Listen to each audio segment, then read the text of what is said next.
Welcome to Dr. Roger and Friends, the bright side of longevity, hosted by 3 Ps in a podcast, Doc Roger, Teresa, and Danielle. Thanks for joining us for Coffee and Conversation.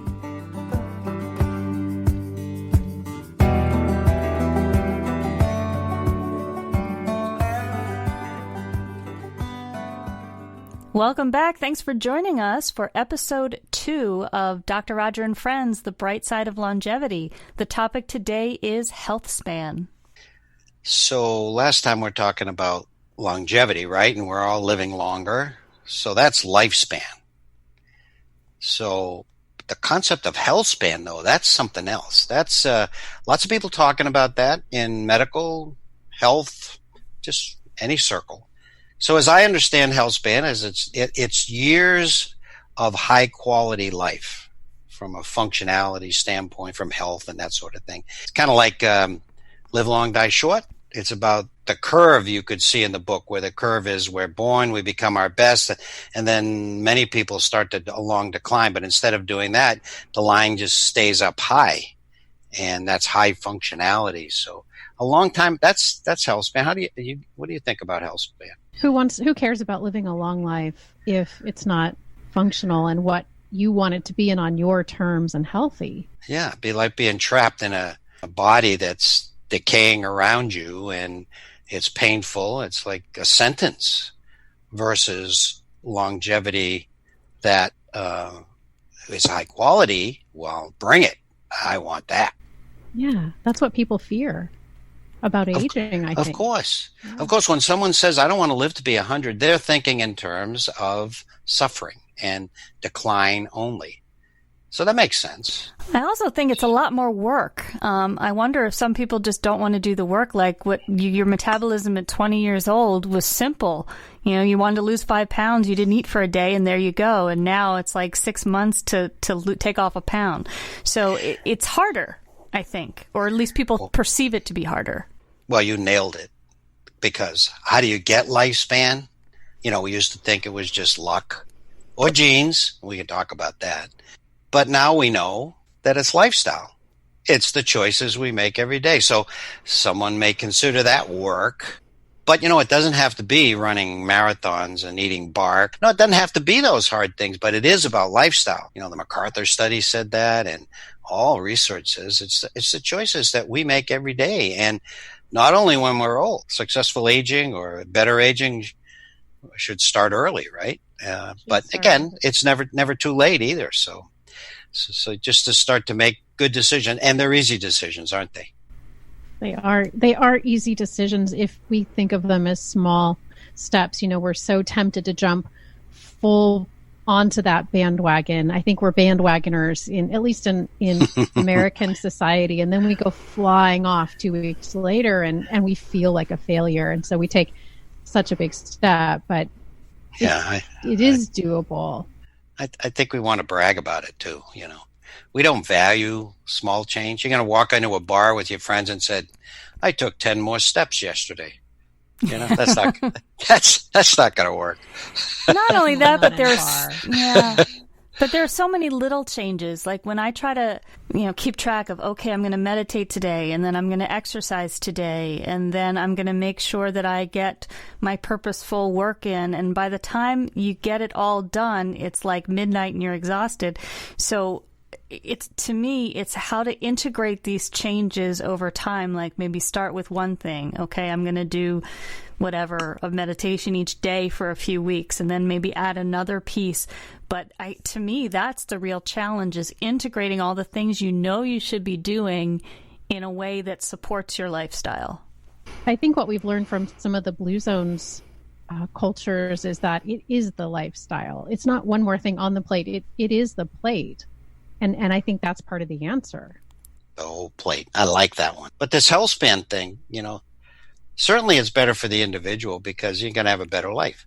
But just think of what it does for society, relative healthcare costs, or, just the pain and suffering and having a lot of functional older adults, what that does for society, all this, it's like human capital, like all this experience and everything all there to contribute. I mean, it's a big deal, Healthspan. I mean, and in so many ways, financially, quality of life, societal, I mean, everything. So, and okay, so now we know it's lifespan. It's a lifestyle choices makes lifespan, longevity, higher quality into health span.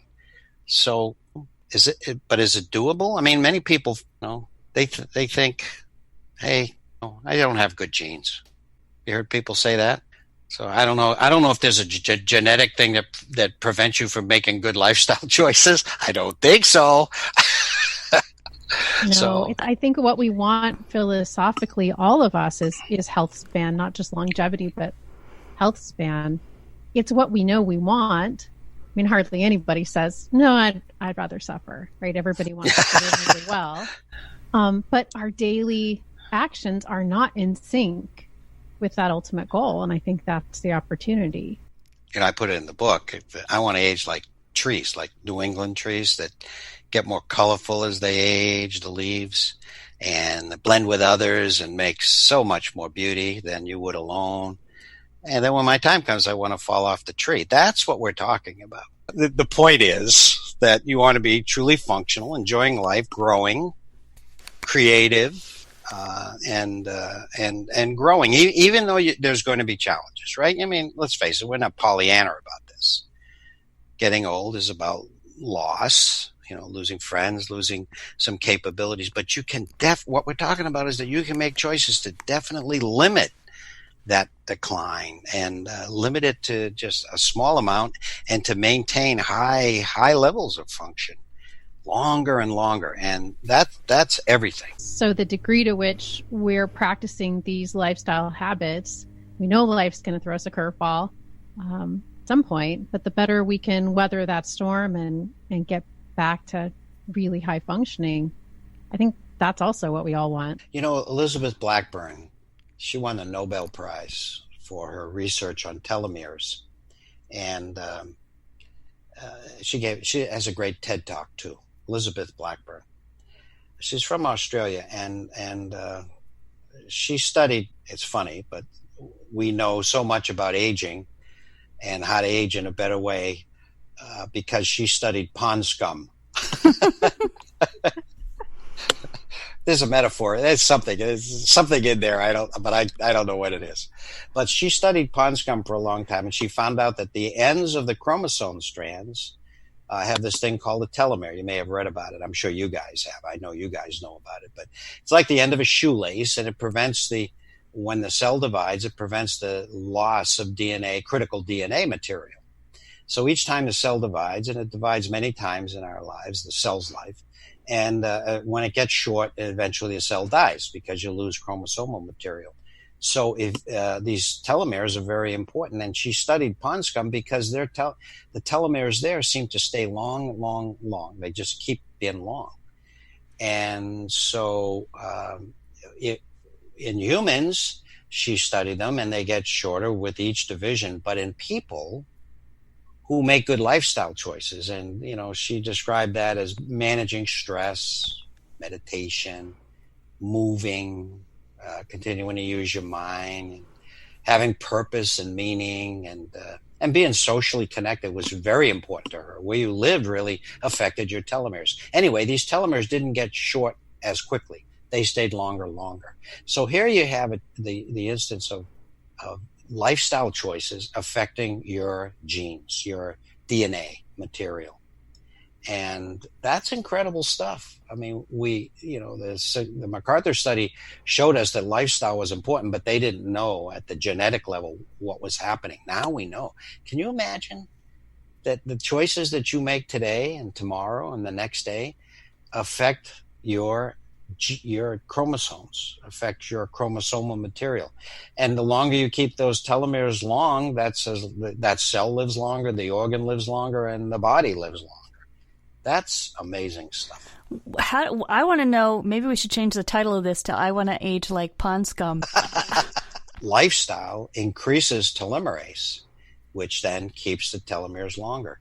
So, she found stress was a major threat. Mm-hmm. It caused telomeres to be, so that she actually studied caregivers and saw that their telomeres just got shorter and shorter than those not. But she also found that certain caregivers and how they lived, even though they had the stress of taking care of someone, their telomeres didn't get short. And those are the people who sort of kept things in perspective, had balance in their lives, meditated, managed the stress. So that's all good news to me. And probably had caregiver support, because I've read studies where a caregiver can who's dealing with maybe a child that has a severe disability where their genes appear to be 20 years older than they are just because of the stress. So I would imagine having a good support system and not feeling as a caregiver that you have to do everything yourself, and to be able to ask for that support. You are absolutely right. She says that in her TED Talk and in her research, that the social environment, the social connection that you have, the social support groups, very, very important. So I think what we're seeing is, we've observed that lifestyle is important, and now we're beginning to see at the cellular level what is happening. It's just further support, but the message is for everybody. You don't have to know the research. Good lifestyle choices helps. It'll help you. You'll have fewer wrinkles, really. I mean, she saw that with telomeres in the skin cells stay longer, the skin stays healthier longer. So, so it's from wrinkles to muscle performance and heart performance and brain performance. It's remarkable stuff. And the choices we make have such an immediate impact. I think they're finding that at the cellular level, which I think would explain, there was a large Swedish study not very long ago and they showed that people at age 75 who began healthier behaviors added quality years to their lifespan at 75. And here's the kicker. The same was true for people at age 85. So truly, it's never too late. And I think those lifestyle choices have such an immediate impact on our health. More good news. Never too late, never too early. So Danielle, we were talking the other day about epigenetics too. I think it comes into this discussion too. I was going to ask you, your thoughts on it, because I was listening to a doctor talk about it who's an expert in epigenetics, and what fascinated me was that the gene expression can change in a matter of seconds. Depending on what the trait is, it could be seconds up to no more than 2 weeks. So it doesn't matter. You can make good choices today, but if next week you start making bad choices, or even your thoughts can affect the expression, it was just amazing how they can turn off and on all the time. So you really have to be mindful of your lifestyle and how you feel about your lifestyle. Yeah, I think this is why the research tells us that the half-full people, look at life in a positive way, they live 7.5 years longer. But epigenetics, that's for our listeners, that's the effect of external circumstances, and that have to do with our lifestyle, how we live, the choices we make, on gene expression. So you may have a bad gene, but it doesn't have to express itself. So we can just lie there dormant and never cause the disease or the decline or the bad thing that it's programmed to do. And it seems as if those people who make these good decisions day in and day out and moment to moment are likely more able to put that gene asleep, the bad gene. This is so positive. I know my grandmother just felt she was a victim of her genes. She was absolutely programmed in her mind to start declining at age 60. And in fact, she took to her rocking chair and did not a whole lot else. And so she was indeed programming herself for decline. Yeah. And also, I think if you carry a gene, maybe your mother died young of breast cancer and you've been shown to have those genes, that means you're not sentenced to breast cancer necessarily. Absolutely. So you can get Healthspan with good choices, and those good choices we know have profound effects on our genetic material, certainly on the quality of our life, and whether we do indeed live long and die short. Hi, we hope this podcast is a source of inspiration. If you're ready to dive deeper into these concepts and really apply them in your life, join us over at Master Life.